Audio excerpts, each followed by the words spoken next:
కార్తవీర్యార్జునుడు అరణ్యానికి వచ్చాడు. ఆయన నదీ తీరంలో కింది భాగంలో తన భార్యలతో కలిసి జలక్రీడలు ఆడుతున్నాడు. అదే సమయానికి ప్రదోష వేళలో ఎందుకో రావణాసురుడు పుష్పక విమానంలో వెళ్ళిపోతున్నాడు. ఆయన నది ఒడ్డున దిగి స్నానం చేసి సంధ్యావందనం చేసుకుని సైకతలింగం చేసి దానికి ఆరాధన చేస్తున్నాడు. వీళ్ళకు పిచ్చి కోరిక పుట్టింది కార్తవీర్యార్జునుడి భార్యలకి, నీకు 1000 చేతులు ఉన్నాయి కదా, నదీ ప్రవాహాన్నంతటినీ ఆపేయగలవా 1000 చేతులతో అని అడిగారు. అది పెద్ద విషయమా అని 1000 చేతులు అడ్డు పెట్టాడు. అడ్డు పెడితే ప్రవాహం వెనక్కి వెళ్ళింది. వెనక్కి వెళ్ళి ప్రవాహం పెరుగుతూ వచ్చి ధ్యానంలో ఉండి పువ్వులు వేస్తున్నటువంటి రావణాసురుడి తొడల కిందకు వచ్చి ఆ పూజ చేస్తున్న సైకతలింగాన్ని కరగపొట్టి తీసుకెళ్ళిపోయింది. అకస్మాత్తు ప్రవాహం ఎందుకు పెరిగింది కిందకెళ్ళి చూడమన్నాడు భటుల్ని.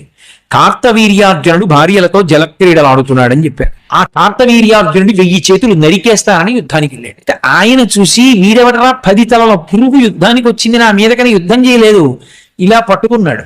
పట్టుకుని తీసుకుపోయి ఈ పురుగు నేను భార్యలతో జలక్రీడలు ఆడుతుంటే నా మీదకి వచ్చిందని కారాగారంలో బారేసి కలిపేసేయండి అన్నాడు. అంత శక్తివంతుడు కార్తవీర్యార్జునుడు 1000 చేతులతో ఉంటాడు. ధేనువు వెళ్ళగానే ఇంటికి వచ్చాడు పరశురాముడు. దూడ అరుస్తోంది. తండ్రి బాధగా కూర్చున్నాడు. అడిగాడు, నాన్నగారు ఏమైందండి, మన ఇంట్లో ఉండవలసిన ఆవేది అని అడిగాడు. కార్తవీర్యార్జునుడు వచ్చాడు, రా నేను ఆతిథ్యం ఇచ్చాను, ఆతిథ్యం అంతా తీసుకుని చెప్పను కూడా చెప్పలేదురా, ఆవును తోలుకు రండిని దూడను విడిచిపెట్టి ఆవును ఎత్తుకుపోయాడు రా అన్నాడు.